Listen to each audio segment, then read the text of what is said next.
Welcome back to Major Intonio's presentation of Psychological Warfare by Paul M. A. Linebarger. Chapter 4: The Limitations of Psychological Warfare. Psychological warfare cannot be known simply in terms of what it is. It must also be understood in relation to the limits which are imposed on it. The limitations can be described under four headings: political limitations, security limitations, limitations arising from media, limitations of personnel. Like all limitations, these are handicaps only to the person who lacks the courage and resourcefulness to turn them into assets.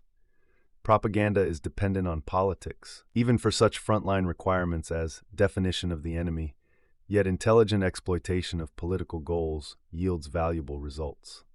Security is an asset to any army. Its price is rarely too high a price to pay for protection, but a selective and flexible censorship can lead to positive advantages.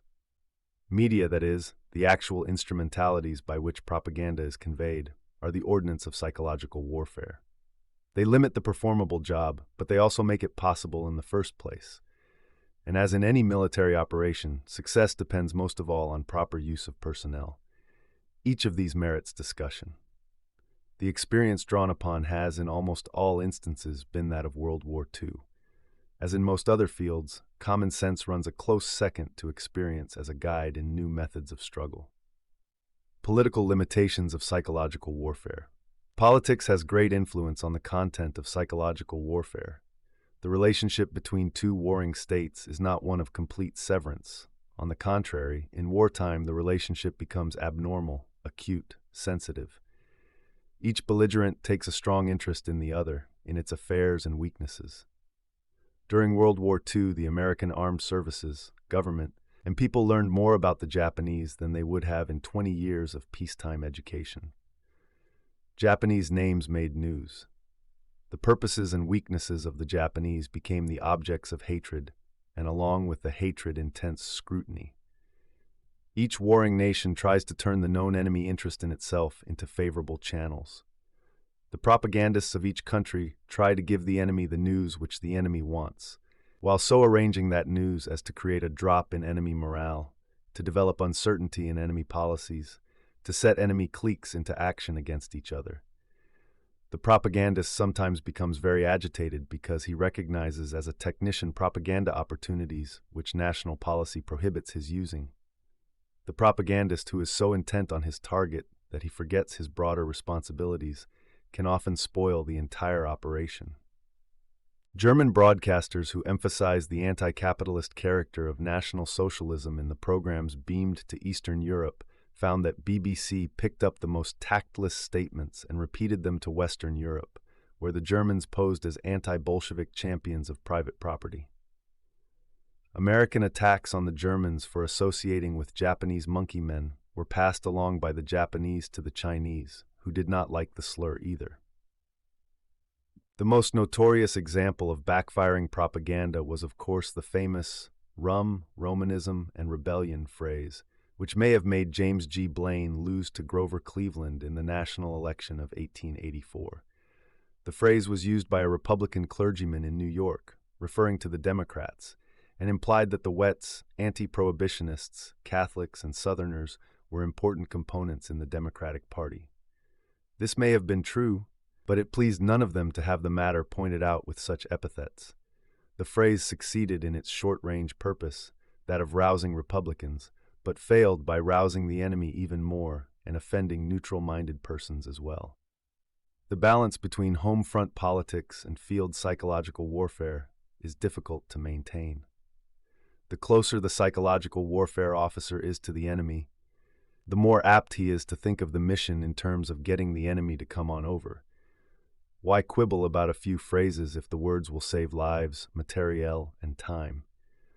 Unfortunately, the phrase that is successful against the enemy on the battlefront may prove to be an irritant to the home public, with the sure consequence that the enemy will pick it up and send it back to do harm. Similarly, home front propaganda can get out to do the theaters of operation harm. Do your utmost save lard sounds silly to men in combat areas. This can be illustrated by the propaganda problem of the Japanese emperor. It would have helped domestic American politics to call the Japanese emperor a monkey, a swine, a lunatic, a witch doctor, or comparable names. Some people did so. But if the American government had done so at home for the purpose of rousing its own public, the Japanese home public would have been roused even more, with the net result that the Americans would have lost by such attacks. If the Russians promised, as in another instance they are reported to have done, good food and warm clothes to the Germans on the winter fronts, the Nazis passed that promise along to the Russian civilians, who would not think well of Stalin's letting fascist invaders be plump and snug while they themselves nearly starved. For the enemy audience, it is good to portray excellent care of enemy personnel. For the home audience, it is poor. For the home audience, it is sometimes good to present the enemy as ruthless lunatics, beasts in human form, cruel degenerates, and so on. But the same claims, falling into enemy hands, can be used to the disadvantage of the originator by being relayed to the enemy home audience. Furthermore, sound psychological warfare must take account of the fact that its ultimate aim is the successful ending of the war. For the end to be successful, it must occur. The fighting must stop, and the nations must enter into altered but renewedly peaceful relations. Propaganda that promises the enemy too much will alienate both allies and home public. But propaganda that promises bloody vengeance hurts possible peace movements in the enemy camp.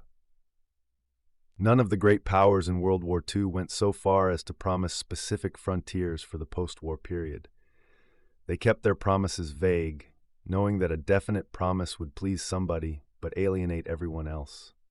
Furthermore, by not promising, the expectations of the hopeful parties can be kept at a higher pitch. If the French do not know that they will get the Tsar, they will fight so much the harder.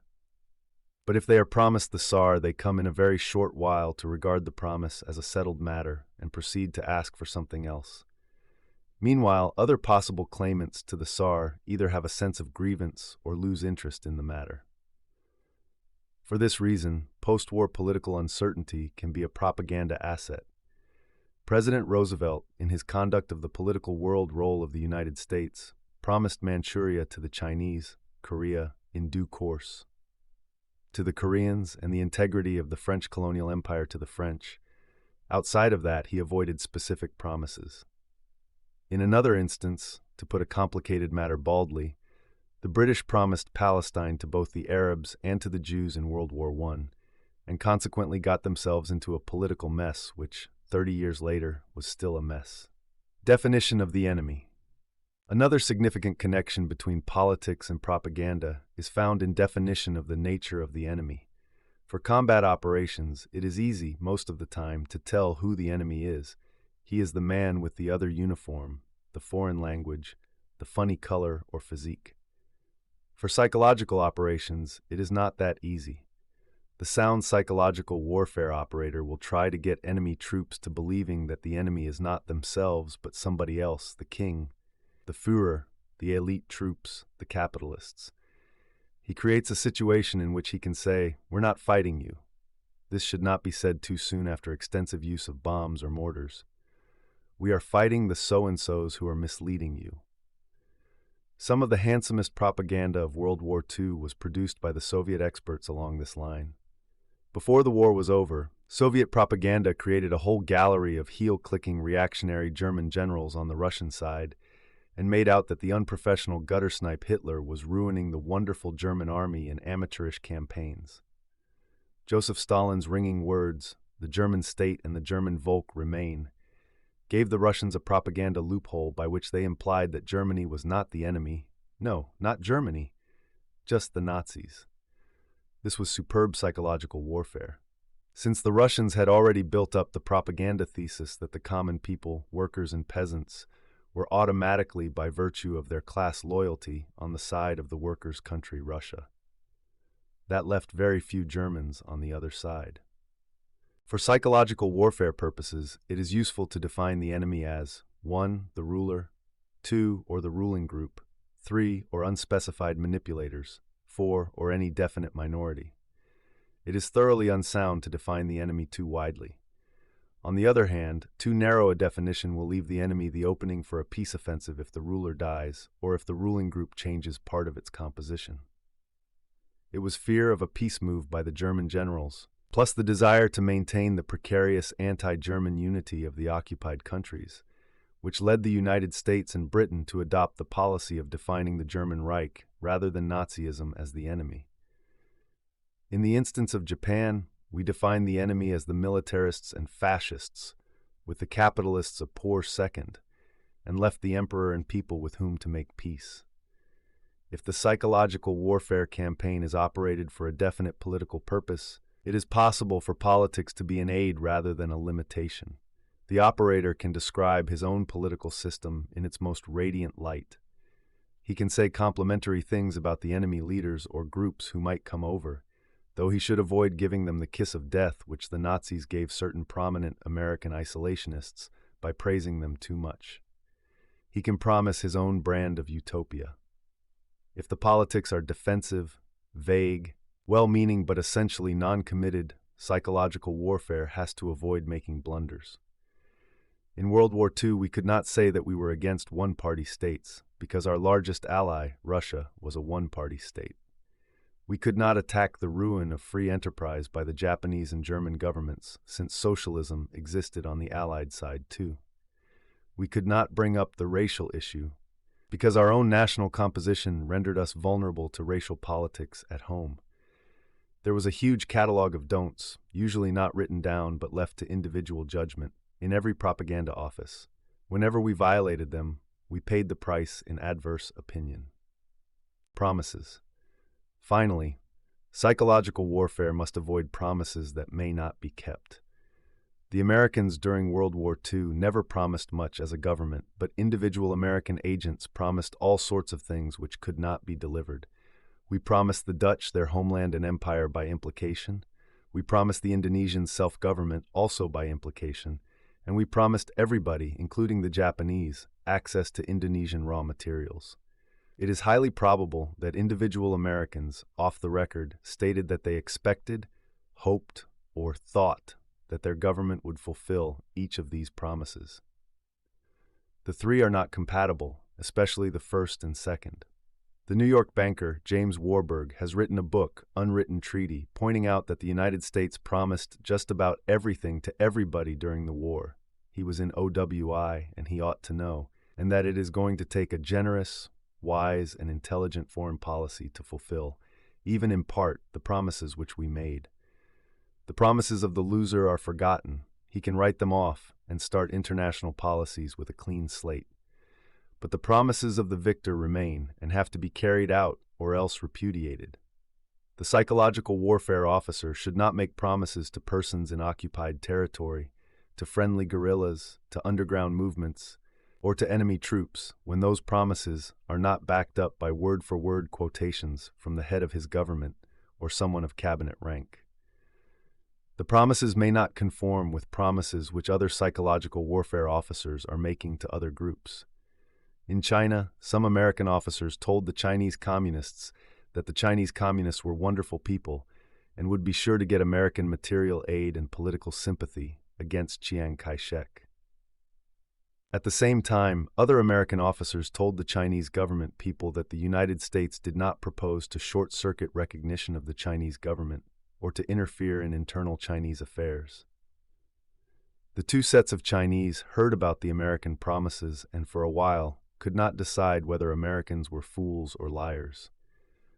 Much the same sort of thing happened in our dealings with French, Serbs, and Poles.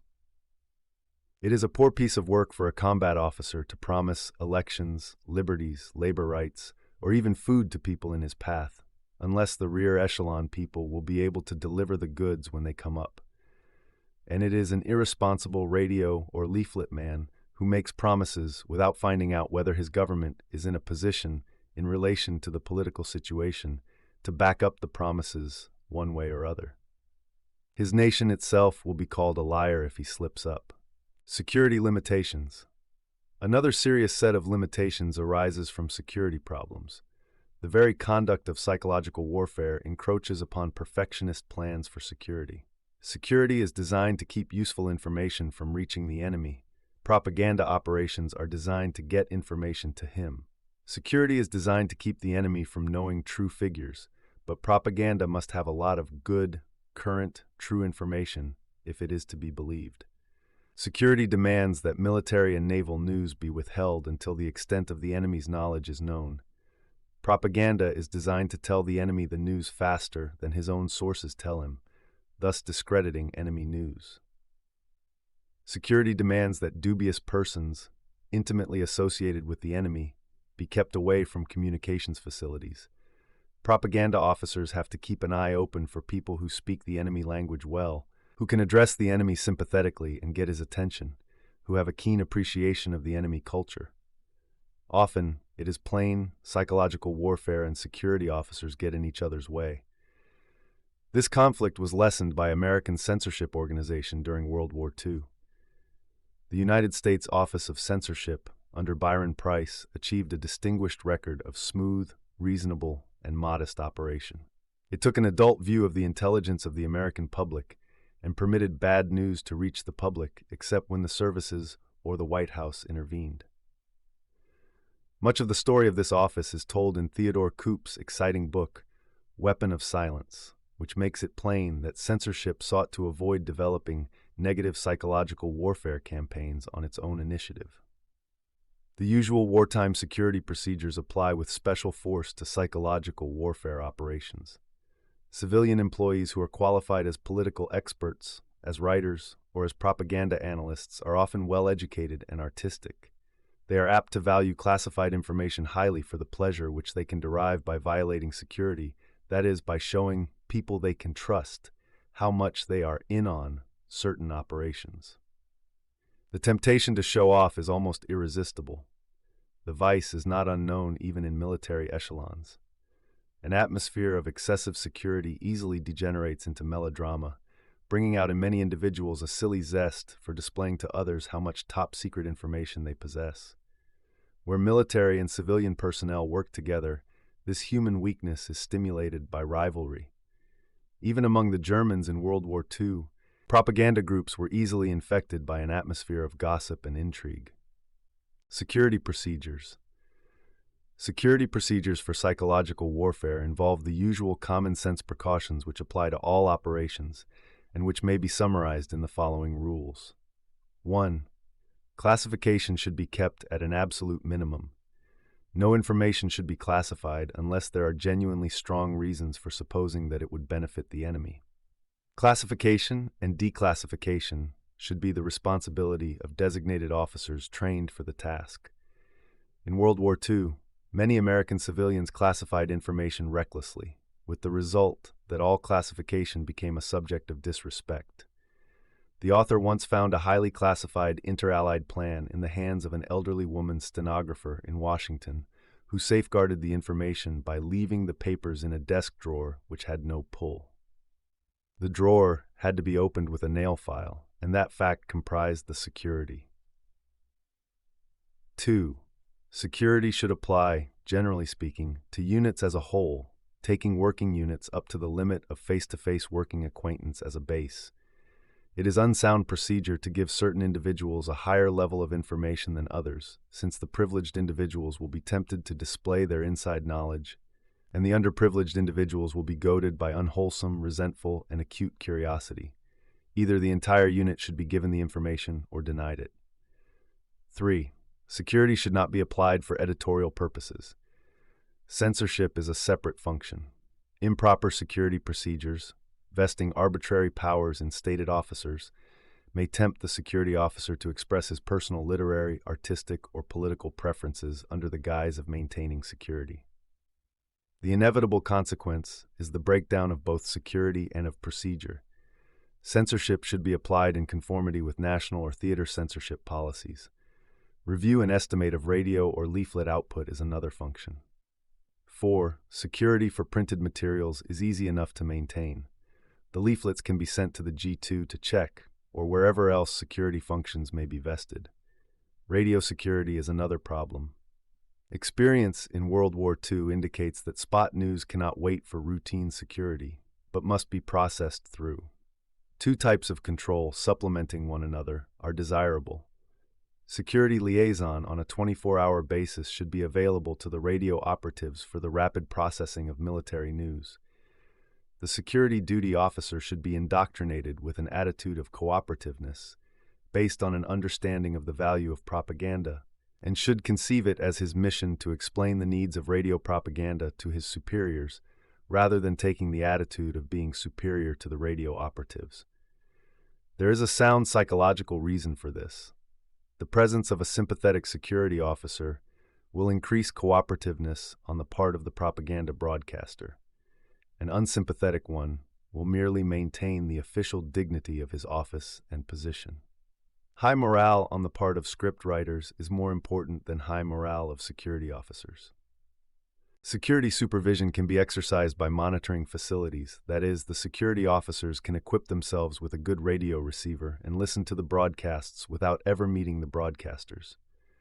A critical frame of mind on the part of such security personnel is desirable. Unlike liaison officers, they need not be cooperative. Since their criticism applies after the operation, they can afford to apply rigorous standards. During most of 1942 and 1943, no one in Washington had any idea of what actually went out from San Francisco. The civilians who broadcast to Japan received elaborate orders to do this and to do that, but the Washington policymakers did not know what was going on the air.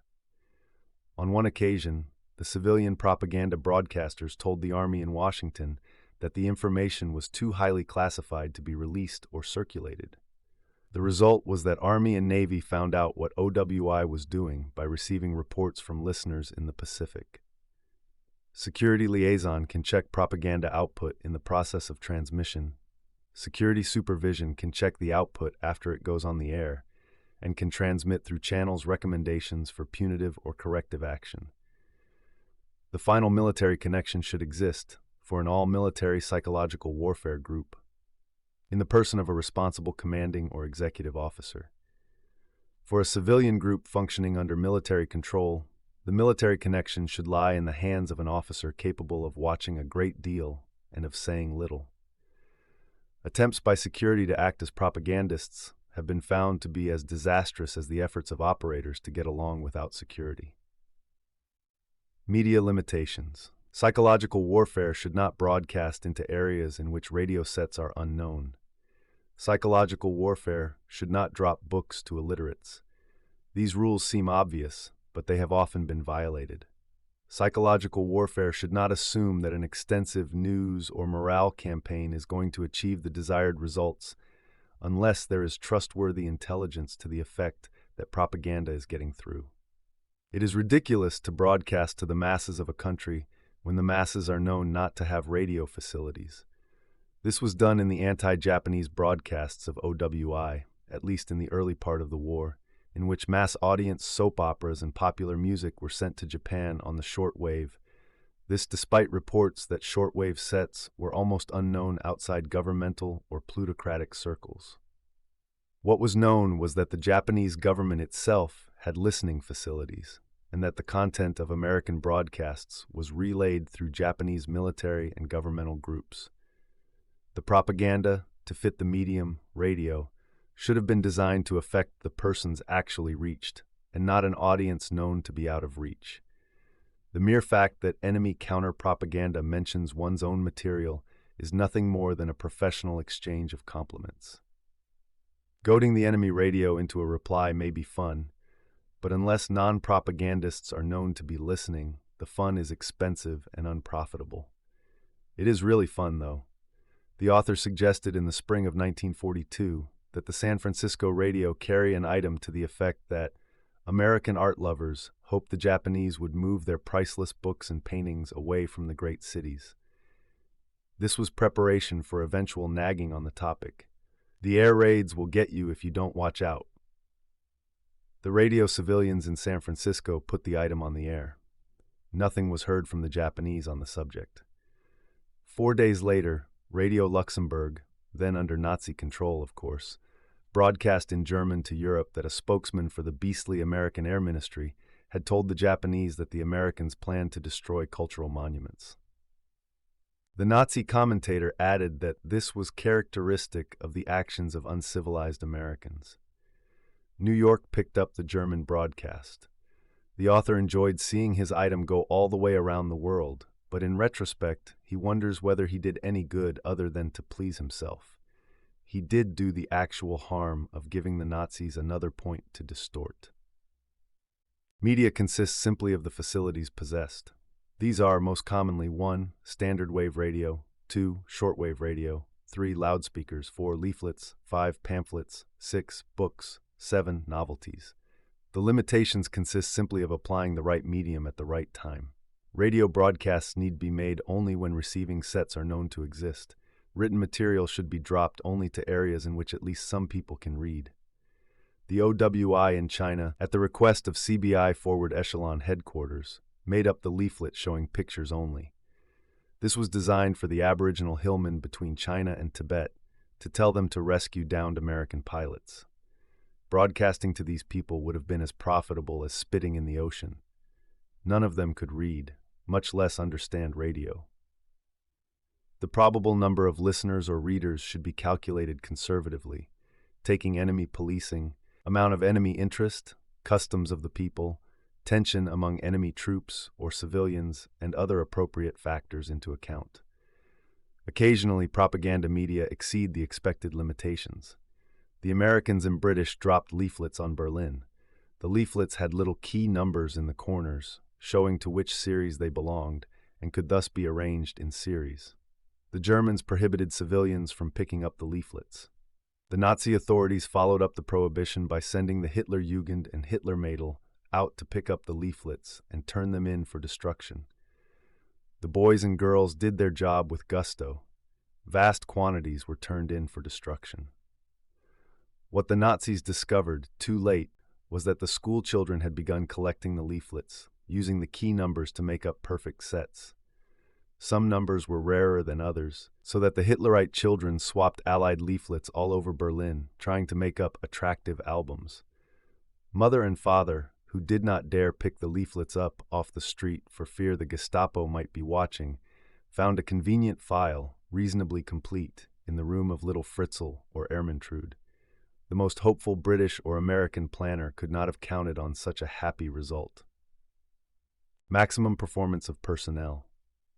Another limitation to be found in any psychological warfare operation is that imposed by the types of personnel available. It would be a rash commander who assumed that he had air support because he saw airplanes without knowing whether air crews were available. A microphone does not make a propagandist. Personnel using the speaking voice have to be good speakers. Merely knowing the language is not enough. Writing personnel must be up to the level of professional writers. On the other hand, the available personnel must not be driven above its limits of performance. Often, an attempt to do a too professional job will defeat the propaganda. When the Japanese pretended to be perfectly American and used the corny, obsolete slang of the 1920s, they aroused more contempt than they would have done had they confined themselves to rather bookish, plain English. The psychological warfare operation must be gauged to the personnel facilities no less than to the material facilities. In China, the author sat in with an expert on medieval and modern Japanese art, who was writing leaflets which were to be dropped on the Japanese garrisons of the Yangtze cities. The expert wrote pure, dignified Japanese, but the Chinese-Japanese language experts brought up the point: would the Japanese common soldier understand this kind of talk? For a while, we had no plain-spoken Japanese at hand, and we had to send our Japanese leaflets from Chungking up to Yan'an, where the Japanese communists read the leaflets and wrote back long, detailed criticisms. Whenever the politico-military situation permits, it is sound procedure to check output with live enemies, either interned civilians or captured military personnel. A shrewd interrogator can soon find out whether the comments from the enemy jury are honest or not. Intelligent psychological warfare procedures have often turned liabilities into assets. Absence of a good orchestra has compelled propagandists to make up current music schedules by recording enemy musical programs, rebroadcasting them with new spoken commentary. Failure to obtain native speakers, such as genuine homegrown Japanese or Chinese with the properly slurred Wu dialect, has led to the use of substitutes that proved better than the original. There is no point in trying to establish rapport with the enemy unless you talk his language with effortless perfection on the one end of the scale, or else admit that you really are a foreigner on the other end of the scale. It is easier to build up the image of a trustworthy enemy than it is to create trust in a traitor. Frequently, the attempt to talk the enemy's own language is less successful than a frank acceptance of handicaps. In actual practice, this means that either A. The speaker should be authentically perfect in use of the enemy language, whether spoken or written as script, or B. The speaker should make no effort to conceal his foreign accent. In British broadcasts to Germany, for example, it was found to be desirable for the radio announcers to have British accents in their German, rather than the Viennese or Jewish lilt, which many of them did have. A Nazified audience was so infected with anti-Semitism that no Jewish speaker could carry much weight, no matter how cogent his arguments, nor how eloquent his appeals. The British tone in the voices of other speakers actually helped carry conviction. The Germans were prepared to listen to a genuine Britisher, and might have been disappointed if he had spoken letter-perfect German. Furthermore, with the perfect speaker of the enemy language, there is always the question, what is that guy doing over there? A traitor is less appealing than an open enemy spokesman. A traitor has to be sensationally good in order to get across at all. Lord Haw Haw was one of a kind, but he seems to have had genuine theatrical talent along with a crazy zeal which persuaded his hearers that though he was on the wrong side, he did believe his own line. The perfect speaker, whether enemy renegade or friendly linguist, has an inglorious role at the beginning of war, when enemy morale is high and the enemy population has not had time to think over the problem of changing sides. Only toward the end of the war, or in any morale downgrade, the man who says, "Come on over, see, I'm here, it's fine," has a chance of being believed. The propaganda administrator must use his personnel thoughtfully. It is a waste of talent and in advance field units of life as well to impose tasks which operatives cannot handle. An American Nisei from California should not be asked to talk slangy Idoko Japanese. A soldier detailed to psychological warfare because of some special linguistic qualification should not be considered a great journalist. Radio commentator or actor just because he speaks the right language. If he is given a microphone and the feeling of having an audience, one that cannot write adverse fan mail, it will be easy for the average man to overestimate the effect of his own talk. The intelligent officer tries to see his staff as the enemy would see them. He keeps their limitations in mind. If they speak the enemy language perfectly, they fall under suspicion as traitors. If they speak it poorly, they may sound like bunglers or jackasses. Nevertheless, propaganda must come from men and through words written by men, and the flavor must be fitted to the situation. Advanced planning should therefore consider the available personnel as an actual factor in estimating the situation. Counterpropaganda. Counterpropaganda could be listed as a limitation, as the enemy combat strength is sized up in physical warfare. This, however, is one of the points at which psychological warfare differs from other forms. If the propaganda message is worth putting across, it need not be geared to what the enemy is saying. Enemy propaganda should, in well-conducted operations, be taken into account only when it becomes an asset. That is, the enemy need only be heeded when he tells a whopping lie, or comes forth with a piece of hypocrisy so offensive to his own people that it needs little improvement to be adapted for counter-propaganda. Most enemy themes are beyond reach, especially those of inner ideological warfare.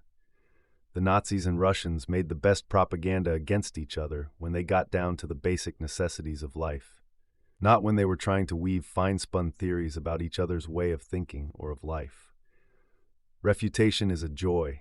It is delightful to talk back. But the best propaganda is only incidentally counter-propaganda. It uses enemy blunders and counteracts enemy success by building up unrelated successes of its own.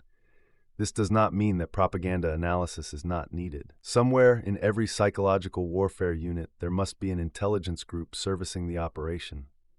If, for example, the enemy has announced that the candy your aviators are dropping is poisoned, and has proved it by dropping some of your candy made by his black operations boys and actually poisoned, there is no point in calling him a liar. You may not know for some time whether poison candy has been dropped or not. If the enemy commander has shown his troops photographs of prisoners whom your side has taken and murdered, according to his well-staged photos, it is not a good idea to ask people to surrender without sending along equally convincing pictures of well-cared-for prisoners. If the enemy alleges that you and your allies are rioting in the streets or stealing each other's womenfolk, or that one of you is doing all the fighting while the other sits around in safe staging areas, it may be a good idea to send along some leaflets showing inter-allied cooperation on your side, or to run a few radio shows on the subject. This consists merely of reckoning the enemy propaganda as part of the psychological warfare situation, and of using the enemy as part of the background to your own advantage. The moment you start letting him take the initiative, your propaganda wags along behind his. Tell his people something he can't deny. Let him sit up nights worrying about how he will counteract you. Make him drive his security officers crazy trying to release figures that will please your G2 in order to reassure his home audience. Really good propaganda does not worry about counter-propaganda. It never assumes that the enemy propagandist is a gentleman. He is by definition a liar. Your listeners and you are the only gentlemen left on earth. This concludes today's reading of Psychological Warfare by Paul M. A. Linebarger. Join us also the day after tomorrow for the subsequent part. Subscribe to Major Intonio's channel. Thank you for listening, and so long.